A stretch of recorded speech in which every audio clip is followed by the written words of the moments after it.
வணக்கம் குழந்தைகளே. எண் கணித வகுப்பறைக்கு உங்கள் அனைவரையும் அன்போடு வரவேற்கிறேன். இந்த வீடியோவில் 9ஆம் வகுப்பு மாணவர்களுக்கு செய்முறை வடிவியல் அந்த பாடத்தில் இருக்கக்கூடிய நடுக்கோட்டு மையம் எப்படி வரைகிறது அப்படிங்கிறது தான் இந்த வீடியோவில் நம்ம பார்க்க போகிறோம். ஸோ வீடியோக்குள்ளே போகிறதுக்கு முன்னாடி என் சேனலை சப்ஸ்கிரைப் பண்ணுங்கள். அதுக்கு சப்ஸ்கிரைப் பட்டனை கிளிக் பண்ணிவிட்டு கூடவே அந்த பெல் ஐக்கானையும் கிளிக் பண்ணுங்கள். அப்போ தான் நான் போடக்கூடிய அடுத்தடுத்த வீடியோவோட நோட்டிஃபிகேஷன் உங்களுக்கு வரும். கண்டிப்பாக இந்த வீடியோவை ஸ்டூடெண்ட்ஸ்க்கு ஷேர் பண்ணுங்கள், உங்கள் ஃப்ரெண்ட்ஸ்க்கு ஷேர் பண்ணுங்கள். வாங்க வீடியோக்குள்ளே போகலாம்.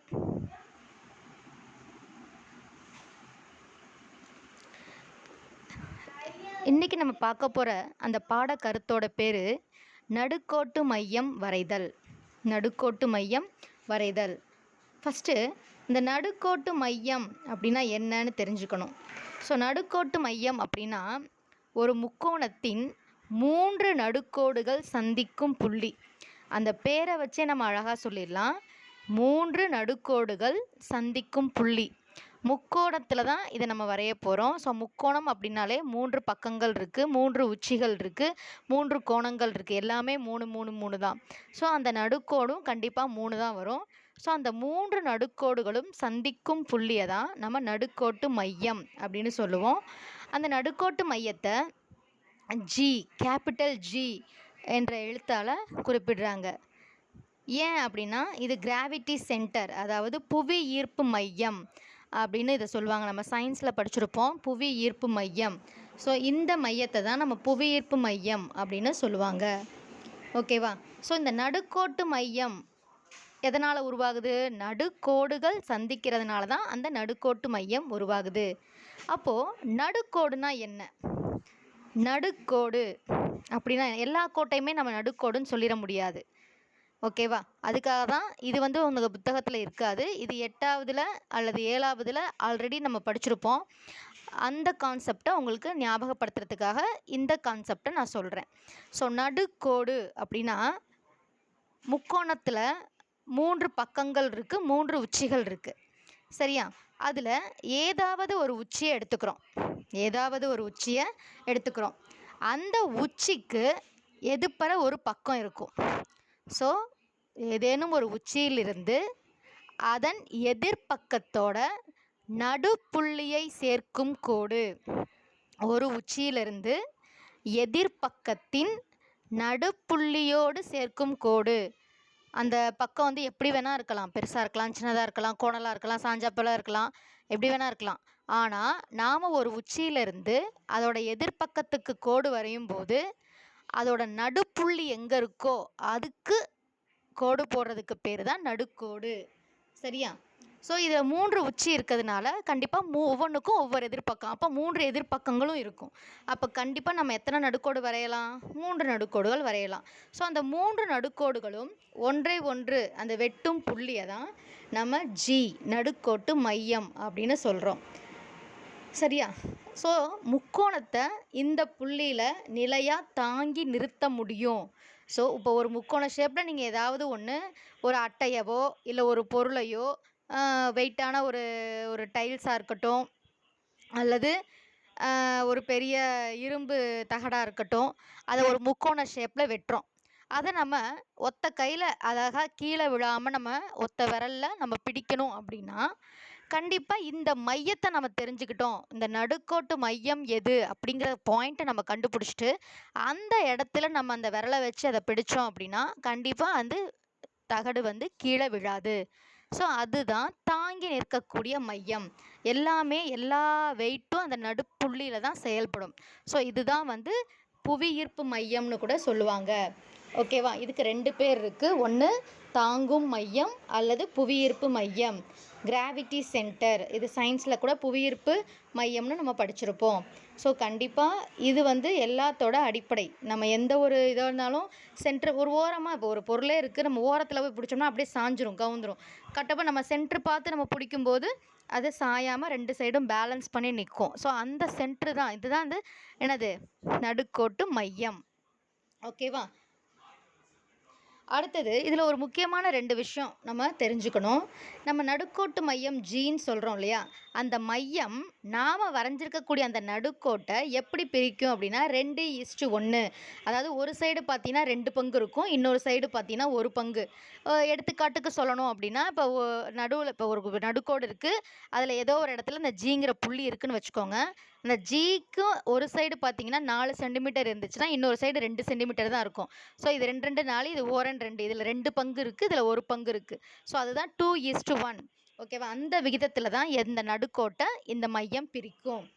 அதே மாதிரி நீ எந்த வகை முக்கோணங்கள், நம்ம 6 வகையான முக்கோணங்கள் நம்ம 6ஆம் வகுப்பில் படிச்சிருப்போம்.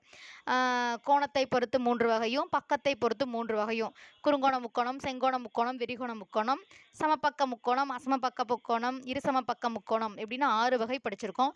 இதில் எந்த வகை முக்கோணம் நீங்கள் எடுத்தாலும் இந்த நடுக்கோட்டு மையம் முக்கோணத்துக்கு உள்ளே தான் வரும், முக்கோணத்தை விட்டு வெளியில் இருக்காது.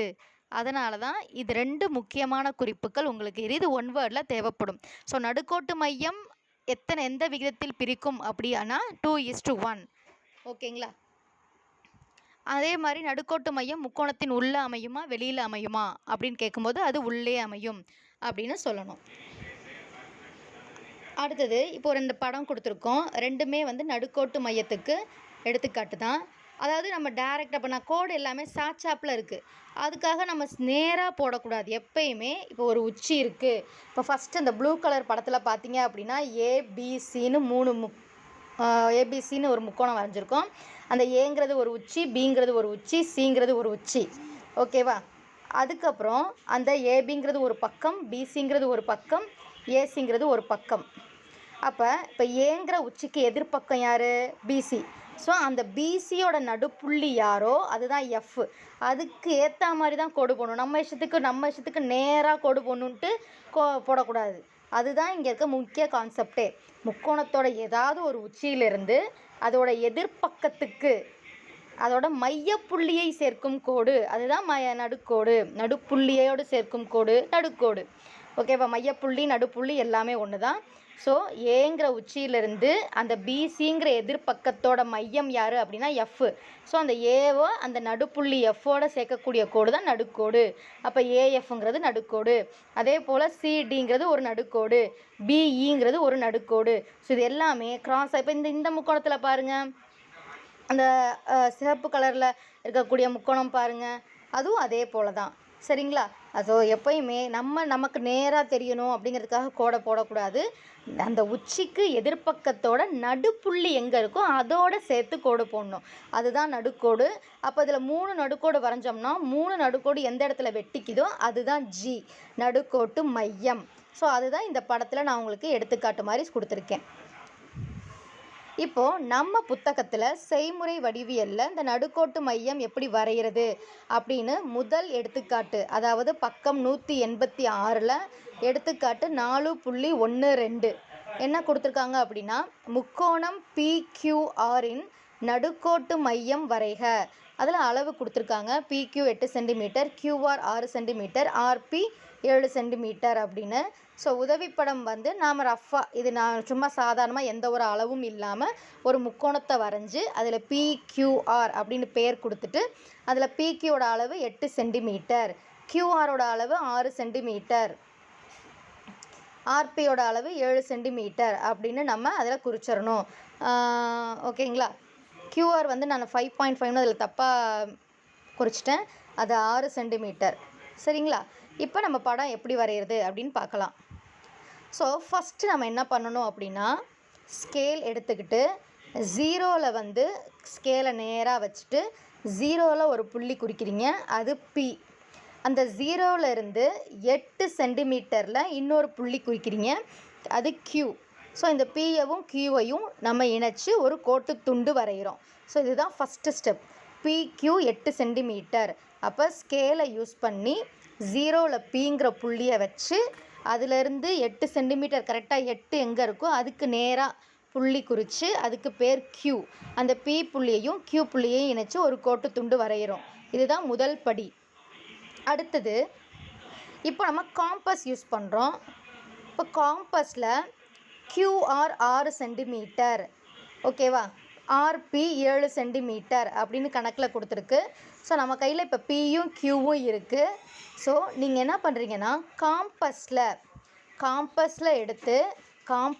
பென்சிலை எடுத்து ஸ்கேலில் அந்த முனைப்பகுதி 2 முனைப்பகுதி அந்த கூர்மையான முனையை 0ல் வச்சுக்கோங்க.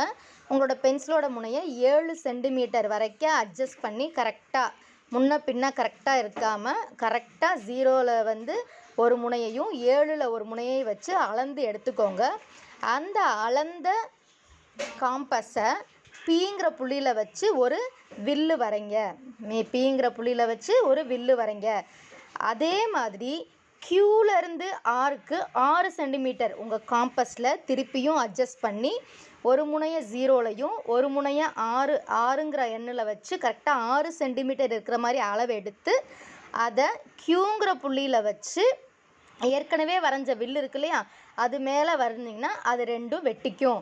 ஸோ அந்த 2 வில்லும் வெட்டுற இடத்துல தான் ஆர் அப்படிங்கிற புள்ளியை நம்ம குறிக்கணும். ஓகேங்களா?